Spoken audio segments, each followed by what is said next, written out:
Ang tapang-tapang mo. Sa sobrang tapang mo, pati gutom nilalabanan mo. Lahat ng idol ko namatay. Si Mahal, namatay. Si Kobe Bryant, namatay. Candidate number 11, hayop ka, sumuko ka na. Sana mamatay ka rin. Pinapatay na lahat ng adik sa Pilipinas. Bakit candidate number 11, buhay ka pa? Hayop. Ano man po ang lumabas sa aming mga bibig na hindi magaganda, ito'y parte lamang po ng kasiyahan sa inyong barangay na nasasakupan. Sa nilayo-layo po ng aking pinanggalingan, may kahit tondo.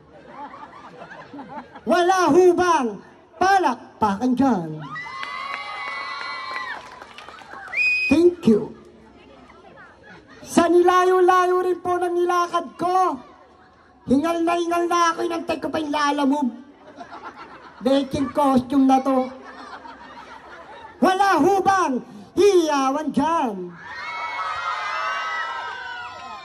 Thank you mga ututo.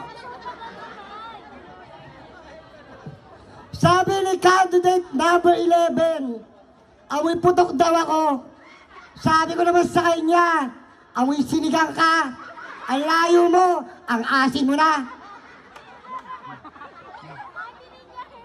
Ngayon, dumako naman po tayo sa magandang pagpapakilanlan sa bawat mga bata at mga hurado at manonood na nandito. Ang ganda ng ilan, ang sexy ng karamihan. Minsan pa nga po'y hihigitan at tatapatan ng inyong baklang nasa harapan, Miss AJ Concepcion. Ang mas pina-fresh, mas pinabongga na bersyon ni Miss Francine Garcia. Francine Garcia na nag-iiwan ng isang katagang na hindi nyo po malilimutan kailanman. Kung ang kalalakihan ay hotdog at kung ang kababaihan ay ham, kaming mga kabaklaan ay lugaw. Pwes, ang mga tomboy, tawagin yung Mami Minger.